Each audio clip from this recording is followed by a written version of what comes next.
Hello students, welcome. Now we start with our next topic, next question. आपका chapter वही first continue है, issue of shares.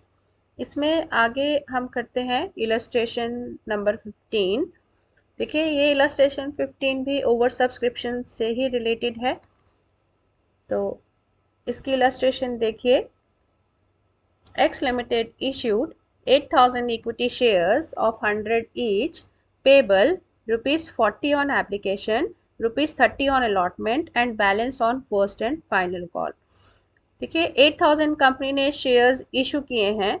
100 face value है share की, लेकिन company कैसे call कर रही है? Rupees 40 on application, 30 on allotment and balance on first and final call. And what about the balance? अगर एक शेयर की फेस वैल्यू 100 रुपीज़ है, 40 रुपीज़ एप्लीकेशन पर है, 30 अलॉटमेंट पर है, तो कितना हुआ? 40 plus 30 this is 70 and balance कितना हुआ? रुपीज़ 30. तो फर्स्ट एंड फाइनल कॉल पर कितना होगा? Rupees 30. The issue was over subscribe by 12,800 shares. अब यहाँ पर इस स्टेटमेंट में जो ध्यान देने वाला पॉइंट है वो क्या है कि issue was over subscribed by 12,800 shares. कि कंपनी के पास जो एप्लीकेशंस आई या पब्लिक ने जो सब्सक्राइब किया वो कितने शेयर से ओवर सब्सक्राइब किया? 12,800 से. 12,800 से ओवर सब्सक्राइब हुआ है. मींस अगर कंपनी ने 8,000 इक्विटी शेयर्स के लिए एप्लीकेशंस इनवाइट की हैं तो 12,800 शेयर्स से ओवर सब्सक्राइब हुआ है. इट मीन्स टोटल कंपनी के पास कितनी एप्लीकेशंस आई हैं? 8,000 plus 12,800, this is equal to 20,800 shares के लिए. देन अब ओवर सब्सक्रिप्शन हुआ है, कंपनी ने तो सिर्फ 8,000 इक्विटी शेयर्स इशू करने हैं, लेकिन एप्लीकेशंस आ गई हैं 20,800 शेयर्स के लिए.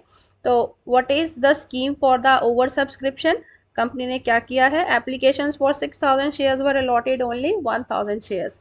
कि जो एप्लीकेशंस 6,000 शेयर्स के लिए आई थी उन्हें कितने शेयर्स अलॉट किए हैं? 1,000. And the applications for 8,000 shares were rejected. और 8,000 के लिए कंपनी ने क्या किया है? रिजेक्ट कर दिया है. Clear? And the remaining shares were allotted on pro रेटा बेसिस. प्रो रेटा बेसिस भी आपको पता है प्रपोर्शनेट किया है. और रिमेनिंग अब बचे कितने हैं? 6,000 को दिए हैं 1,800 के रिजेक्ट कर दिए, मतलब कोई भी शेयर उन्हें लॉट नहीं किया गया. रिमेनिंग कितने हैं? 6,000 ये 800 ये. तो टोटल कंपनी के पास कितने एप्लीकेशंस आई थी? 20,800. और 6,800 का कंपनी ने कर दिया ट्रीटमेंट. बाकी कितने बचे हैं? 14,000. तो 14,000 को प्रो रेटा बेसिस पे अलॉटमेंट किया गया है.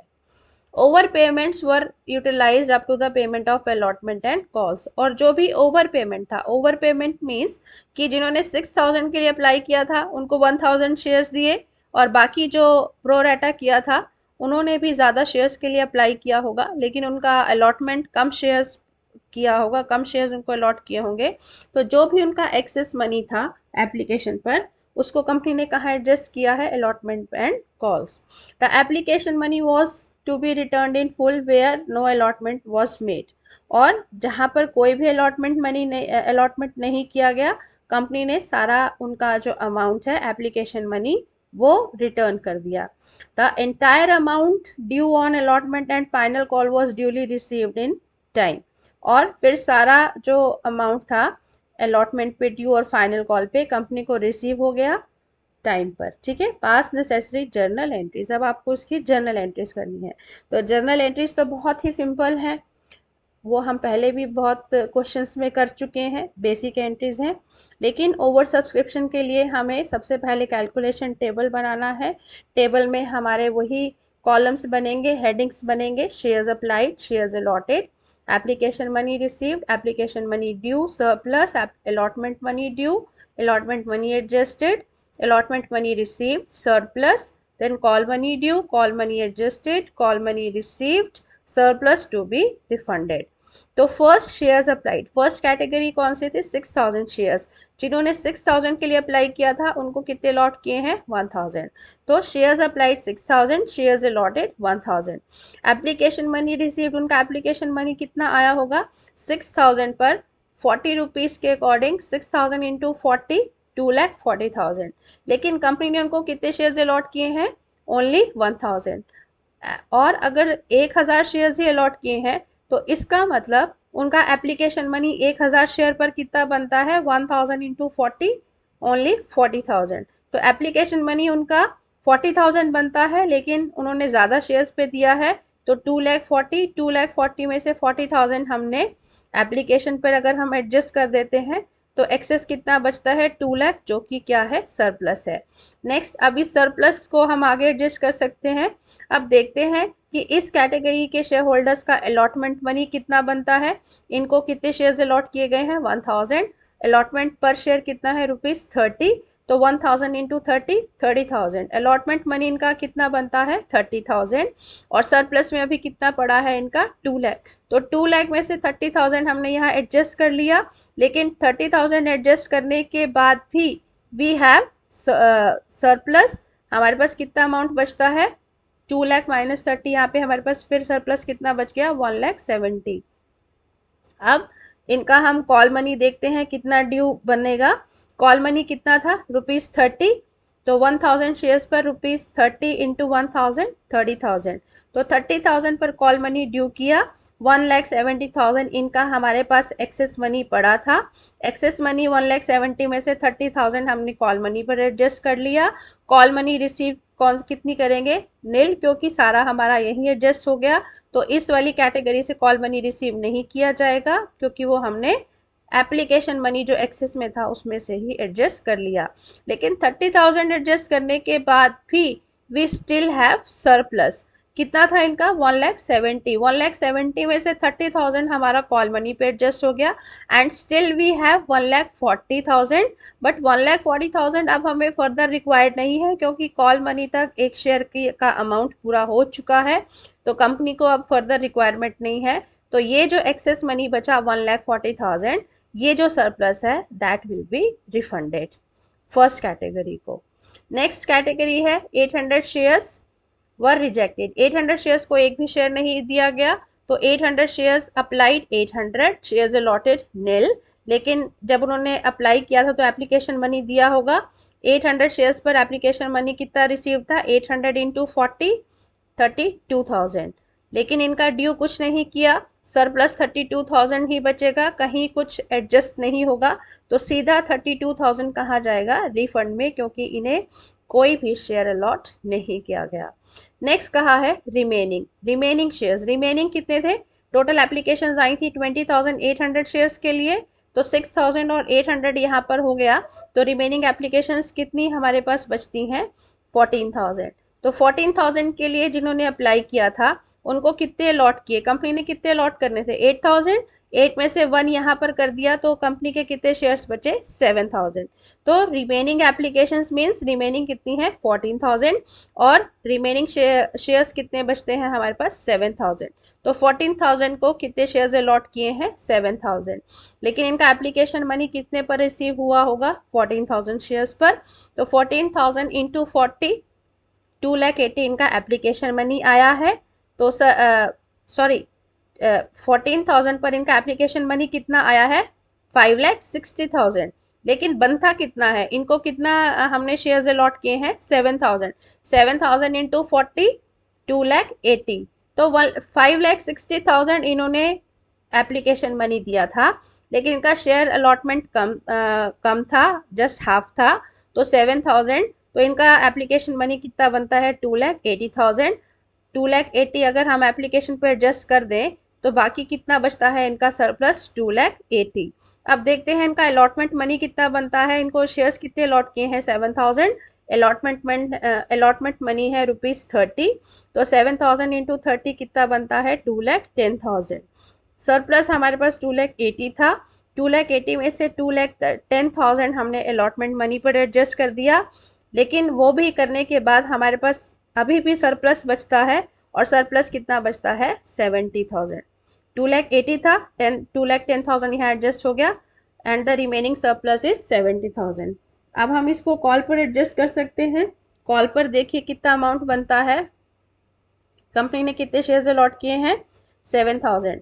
कॉल मनी पर शेयर कितना है 30, तो 7,000 into 30 this is equal to 2,10,000। लेकिन 2,10,000 हम ड्यू करेंगे, हमने 70,000 यहाँ पे एडजस्ट कर दिया, अब रिसीव कितना करेंगे 2,10,000 में से 70 ऑलरेडी हमने एप्लीकेशन मनी से एडजस्ट कर दिया, तो अब उनसे हम रिमेनिंग अमाउंट ही रिसीव करेंगे, वो कितना करेंगे 1,40,000। ठीक है, तो टोटल हमारे पास जो रिफंडेड अमाउंट है जो कि रिटर्न करना है, फर्स्ट कैटेगरी को 1,40,000, सेकेंड कैटेगरी को 32,000, तो टोटल रिफंड में कितना जाएगा 1,72,000। और टोटल एप्लीकेशन मनी रिसीव्ड कितना है 8,32,000। अब इसके जर्नल एंट्रीज देखिए। सबसे पहले बैंक अकाउंट डेबिट जो हमारे पास एप्लीकेशन पर आया है, bank account debit to equity share application account 8,32,000, 20,800 shares पर आया है। लेकिन इक्विटी शेयर एप्लीकेशन पर ये जो 8,32,000 आया है, इसको हमने कैसे एडजस्ट किया है, इक्विटी शेयर एप्लीकेशन पर कितना जाएगा 3,20,000। 3,20,000 क्यों जाएगा, 8,000 कंपनी ने शेयर्स इशू करने हैं, 8,000 इंटू 40। और इक्विटी शेयर अलॉटमेंट पे कितना एडजस्ट किया है, देखिए अलॉटमेंट पर कितना एडजस्ट किया है हमने, ये 30,000 ये और 2,10,000 ये, कितना हो गया 2,40,000।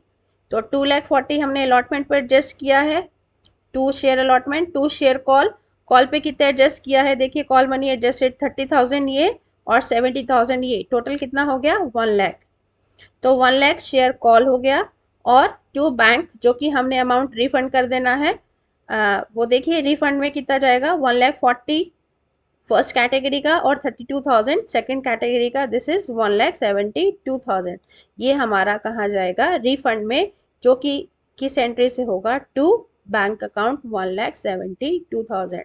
तो कहने का या समझने का यहाँ पर क्या है, कंपनी को जो 8,32,000 अमाउंट एप्लीकेशन पर रिसीव हुआ है, कंपनी ने उसको कैसे डिवाइड किया है, क्योंकि वो ओवर सब्सक्रिप्शन था, तो ओवर सब्सक्रिप्शन को कंपनी ने कैसे एडजस्ट किया है। शेयर कैपिटल में जाता है 3,20,000, अलॉटमेंट पे कंपनी ने फिर एडजस्ट कर लिया 2,40,000, फिर भी सरप्लस था वो कॉल मनी पे एडजस्ट कर लिया 1,00,000, और बाकी जिनको शेयर्स अलॉट नहीं किए या एक्सेस मनी बच गया वो कंपनी ने रिटर्न कर दिया, तो वो कहाँ गया टू बैंक ₹1,72,000। तो बहुत ही सिंपल है। नेक्स्ट देखिए एंट्रीज हमारी, simple entries, equity share allotment account debit to share capital, पहले अलॉटमेंट मनी ड्यू करेंगे।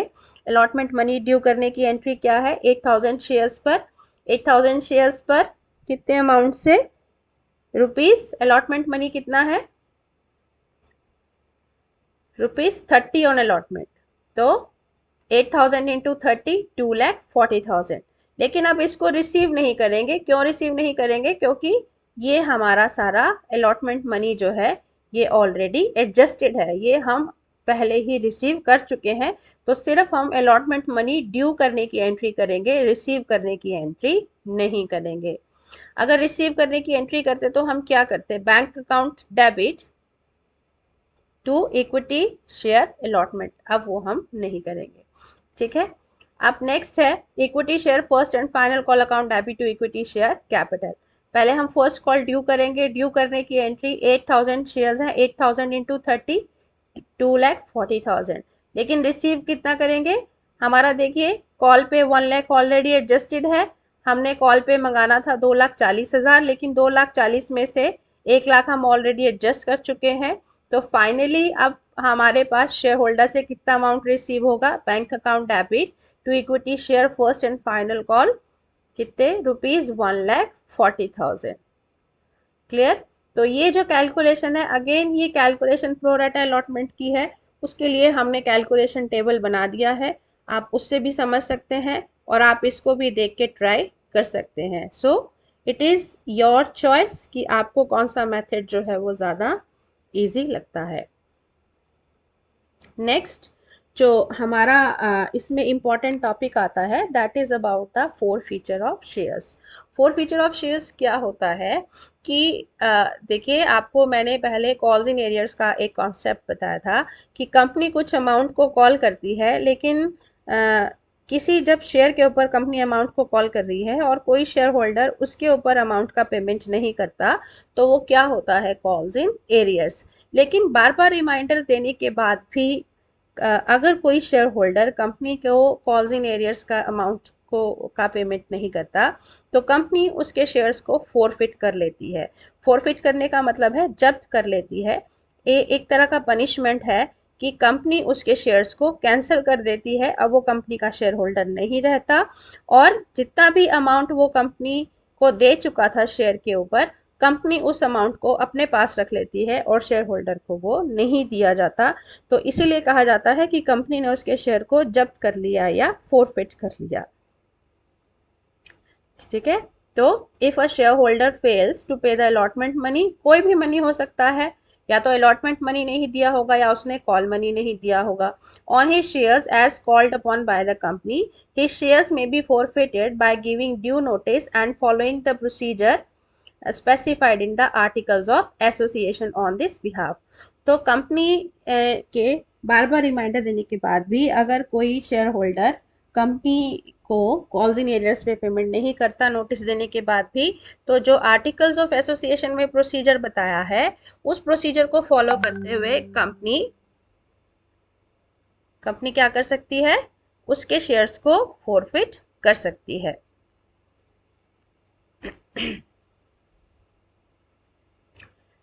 So this is called forfeiture of shares. Next is procedure for the forfeiture of shares. Procedure क्या है? The procedure for the forfeiture is that the defaulting shareholder must be given a minimum of 14 days notice requiring him to pay the amount due on his shares along with the interest on it.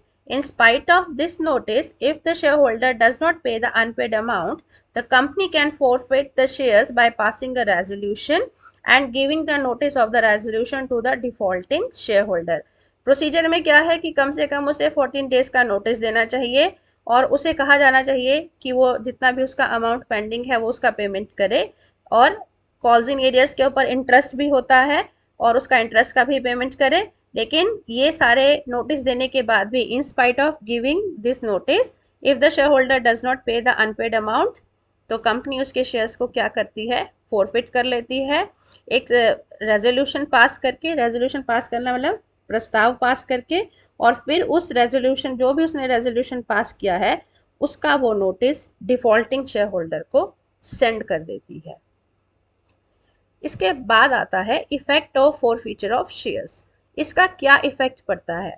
The effect of forfeiture is that the shares of the defaulting shareholders are cancelled. कि जो भी defaulting share holder है, वो उसके नाम पे जितने भी शेयर्स हैं वो सब कैंसिल हो जाते हैं, वो अब कंपनी का शेयर होल्डर नहीं रहता। अगर कंपनी फोरफीचर करती है तो फोरफीचर का मतलब है कि अब वो कंपनी का शेयर होल्डर नहीं है, उसके नाम पर जितने भी शेयर्स हैं वो सब कैंसिल हो गए हैं, and his name is removed from the register of members. और जो कंपनी एक अपने पास रजिस्टर को मेंटेन करती है जिसमें वो अपने मेंबर्स का यानी कि शेयर होल्डर्स का नाम लिखती है, तो उस रजिस्टर में से भी उसके नेम को रिमूव कर दिया जाता है क्योंकि वो अब कंपनी का शेयर होल्डर नहीं है, and the amount already paid by him is forfeited. और वो जो अमाउंट ऑलरेडी पे कर चुका है, उस पेड अमाउंट को कंपनी फोरफिट कर लेती है। इसको हम एक एग्जांपल से समझ सकते हैं। जैसे मान लीजिए कंपनी में शेयर की वैल्यू है ₹10 और कंपनी ने ₹5 मंगाए थे, और जिसमें से ₹5 शेयर होल्डर ने पे कर दिए, लेकिन रिमेनिंग 5 जब कंपनी कॉल करती है तो वो शेयर होल्डर ने पेमेंट उसका नहीं किया। तो जो रिमेनिंग 5 का शेयर होल्डर पेमेंट नहीं करता तो कंपनी उसके शेयर्स को फोरफिट कर लेती है। लेकिन जो वो ऑलरेडी ₹5 पे कर चुका था, वो ₹5 जो कि पेड थे, कंपनी उसको वापस नहीं करेगी, और वो जो पेड ₹5 जो कंपनी उसको वापस नहीं करती, जिसको जब्त कर लेती है या फोरफिट कर लेती है, उसको हम एक अकाउंट में ट्रांसफर करते हैं और उस अकाउंट का नाम हम रखते हैं शेयर फोरफीचर अकाउंट। तो जितना भी अमाउंट कंपनी शेयर्स के ऊपर शेयर होल्डर से फोरफिट करती है, वो फोरफिटेड अमाउंट को हम कहाँ पर ट्रांसफर कर देते हैं, शेयर फोरफीचर अकाउंट में। ठीक है।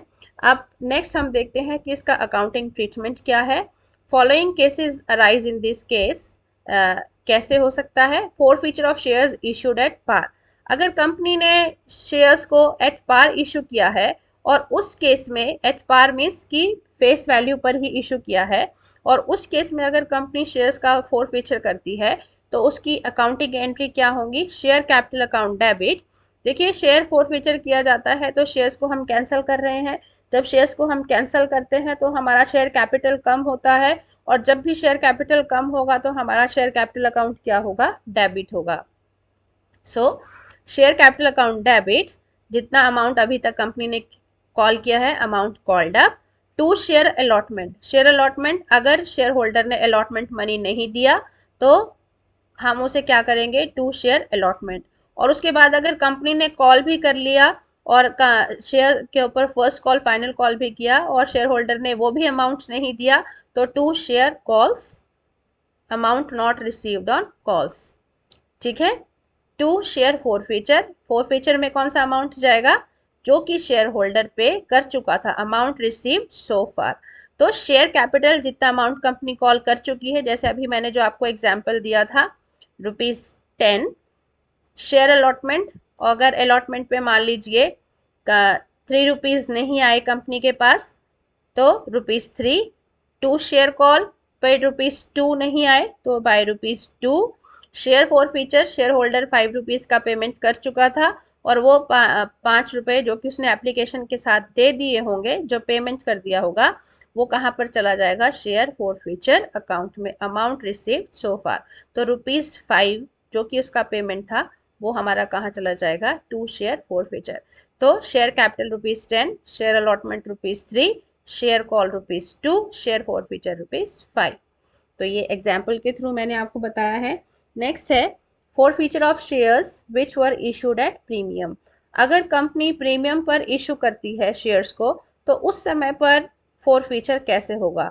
तो यहाँ पर दो केसेस हैं। दो केसेस क्या है कि कंपनी ये देखना है कि जब कंपनी अमाउंट रिसीव नहीं करती, क्योंकि कॉल्स इन एरियर्स है, तो कॉल्स इन एरियर्स के बाद ही शेयर फॉर फीचर होगा। तो कंपनी जब अमाउंट रिसीव नहीं करती, कंपनी को अमाउंट नहीं मिलता शेयर होल्डर से, तो क्या शेयर होल्डर ने प्रीमियम का अमाउंट दिया है या नहीं दिया है। तो दो केसेस में फर्स्ट केस है if premium is paid by the share holder, कि शेयर होल्डर जो है प्रीमियम का अमाउंट पे कर चुका है, उसके बाद अगर कंपनी ने अमाउंट कॉल किया है और वो शेयर होल्डर ने अमाउंट नहीं दिया, तब उसके शेयर्स को फोरफिट किया गया है। तो कम अगर शेयर होल्डर ने प्रीमियम का अमाउंट दे दिया होगा, तो कंपनी ने उस समय पर कौन सा अकाउंट ओपन किया होगा प्रीमियम के लिए, सिक्योरिटी प्रीमियम अकाउंट। तो जो भी प्रीमियम का अमाउंट होगा वो सिक्योरिटी प्रीमियम अकाउंट के अंदर चला गया होगा। तो यहाँ पर जब कंपनी उसके शेयर्स को फोरफिट करती है, तो प्रीमियम को कहीं भी शो नहीं किया जाएगा। क्यों नहीं किया जाएगा, क्योंकि कंपनी ने प्रीमियम रिसीव कर लिया है, और वो रिसीव्ड प्रीमियम जो है सिक्योरिटी प्रीमियम अकाउंट में ट्रांसफर हो चुका है। तो एंट्री क्या होगी फॉर फीचर पर, शेयर कैपिटल अकाउंट डेबिट, जितना भी अमाउंट कंपनी अभी तक कॉल किया है शेयर पे। टू शेयर अलॉटमेंट, अगर उसने अलॉटमेंट मनी नहीं दिया। टू शेयर कॉल्स, अगर उसने कॉल का मनी नहीं दिया। टू शेयर फॉर फीचर, जो अमाउंट वो पे कर चुका था। तो एंट्री इसकी बिल्कुल सेम होगी जैसा कि हमने इशूड एट पार किया है। लेकिन अगर कंपनी ने शेयर्स को प्रीमियम पे इशू किया था और शेयर होल्डर ने प्रीमियम का अमाउंट भी नहीं दिया है, means if premium has not been paid by the shareholder, तो अगर शेयर होल्डर प्रीमियम का अमाउंट भी नहीं देता, तो कंपनी को प्रीमियम का भी लॉस हुआ, प्रीमियम नहीं मिला। अगर प्रीमियम नहीं मिलता तो सिक्योरिटी प्रीमियम क्रेडिट होता, लेकिन यहाँ पे प्रीमियम कंपनी को नहीं मिला है, कंपनी को प्रीमियम का लॉस हुआ है। तो जितना कंपनी को प्रीमियम का लॉस हुआ है, उतने अमाउंट से सिक्योरिटी प्रीमियम अकाउंट जो है वो क्या होगा, डेबिट हो जाएगा। तो उसकी एंट्री क्या होगी, एंट्री बेसिक एंट्री तो यही रहेगी, share capital account debit, to share allotment, to share call and to share for feature. But security premium account भी यहाँ पर डेबिट हो जाएगा, क्योंकि कंपनी को प्रीमियम का भी लॉस है। ठीक है। तो कैपिटल जितना अमाउंट कंपनी ने कॉल किया है, प्रीमियम जो कि प्रीमियम कंपनी को नहीं मिला, अलॉटमेंट क्योंकि शेयर होल्डर ने जो अलॉटमेंट मनी नहीं दिया, टू शेयर कॉल्स जो कि कंपनी को कॉल्स के ऊपर अमाउंट नहीं मिला, एंड टू शेयर फॉरफिटर जो कि अमाउंट कंपनी रिसीव कर चुकी थी लेकिन कंपनी ने उस अमाउंट को फॉरफिट कर लिया। क्लियर। नेक्स्ट है री इशू ऑफ फॉरफिटेड शेयर्स। अब देखिए कंपनी ने शेयर्स को फॉरफिट तो कर लिया, मतलब जब्त तो कर लिया, अब कंपनी उन फॉरफिटेड शेयर्स को क्या करेगी? फॉरफिटेड शेयर्स को कंपनी क्या कर सकती है? कंपनी उन शेयर्स को री इशू कर सकती है।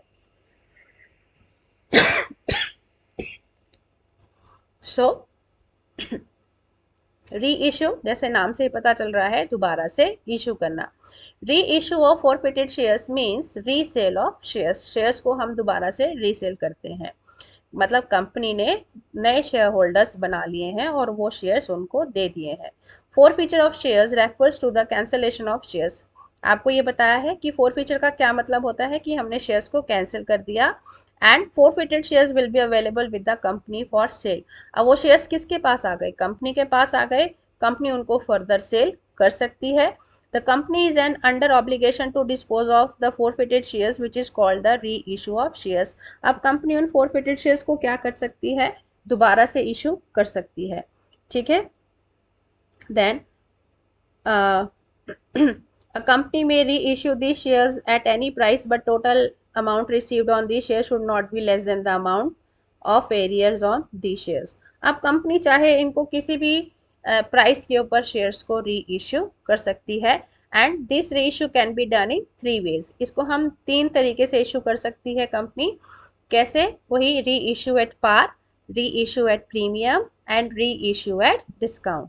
सो अकाउंटिंग ट्रीटमेंट इसका क्या रहेगा? अगर कंपनी फॉरफिटेड शेयर्स को री इशू करती है एट पार, मतलब फेस वैल्यू पे, तो simple entry bank account debit to share capital. Bank में the amount received on re issue share capital with the amount credited as paid up. अगर premium pay करती है तो bank account debit to share capital और premium आएगा तो to security premium. और अगर कंपनी डिस्काउंट पे करती है, डिस्काउंट पे करने का मतलब है, मान लीजिए कि एक 10 रुपीज़ का शेयर था जो कंपनी ने फॉरफिट किया, और वही एग्जाम्पल लेकर चलते हैं जो अभी हमने पहले किया था कि 10 रुपीज़ का शेयर है जिसमें से शेयर होल्डर 5 रुपये का पेमेंट कर चुका था और ₹5 का पेमेंट नहीं किया था। तो ₹5 जो वो पेमेंट कर चुका था वो उसके फॉरफीचर में थे कंपनी के पास। अगर मान लीजिए वही शेयर कंपनी दोबारा री इशू करती है और कंपनी ने अब वो री इशू किया ₹8 पे, मतलब डिस्काउंट दे दिया। ठीक है। तो अगर कंपनी डिस्काउंट दे रही है और ₹8 पे उसको इशू करती है, लेकिन शेयर कैपिटल में तो वो ₹10 ही ट्रांसफर करेगी। तो यहाँ पर देखिए एंट्री क्या होगी? Bank account debit. अभी कंपनी ने बैंक में कितना अमाउंट मंगाया है उस शेयर पे? ₹8 और to share capital with the amount credited as paid up. और पेड अप कितने से बनाया? ₹10 से। तो बैंक में तो कंपनी मंगा रही है ₹8 क्योंकि 8 पे री इशू किया है, और शेयर कैपिटल में ट्रांसफर कर रही है ₹10। तो 8 और 10 का जो बैलेंस है, मतलब ₹2 जो कंपनी ने डिस्काउंट दिया था, वो कंपनी कहाँ से एडजस्ट करेगी? फोर फीचर से। कंपनी के पास फोर फीचर में ₹5 थे, तो उन ₹5 में से शेयर फोर फीचर में कितना एडजस्ट कर सकती है? ₹2। तो bank account debit ₹8, share four feature account debit ₹2, share capital ₹10।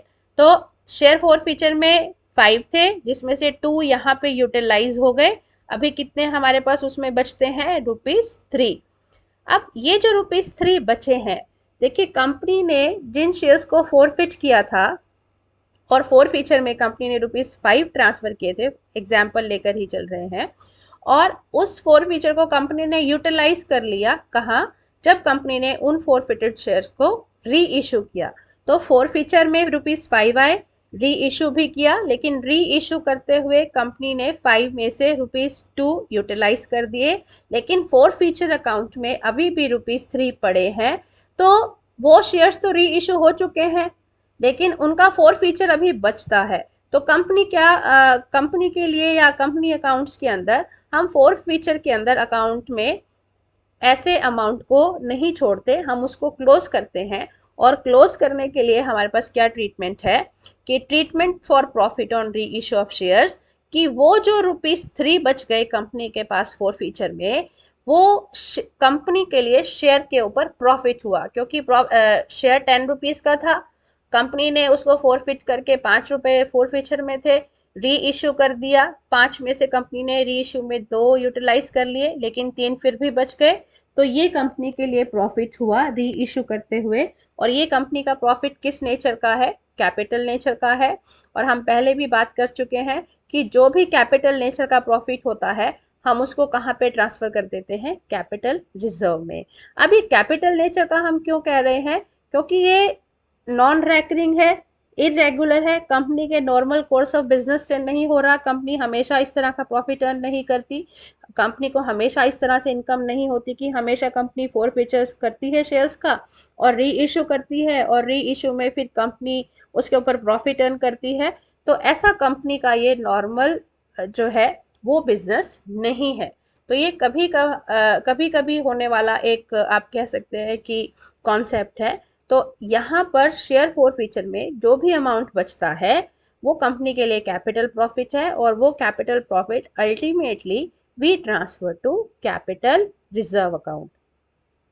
सो अब हम यहाँ पे देख सकते हैं treatment for profit on re issue of shares. The company is not permitted to treat the credit balance in the share forfeiture account until it reissues the forfeited shares. The reason behind this is that the company may reissue these shares at discount, and it can adjust the amount of discount from the share four feature account.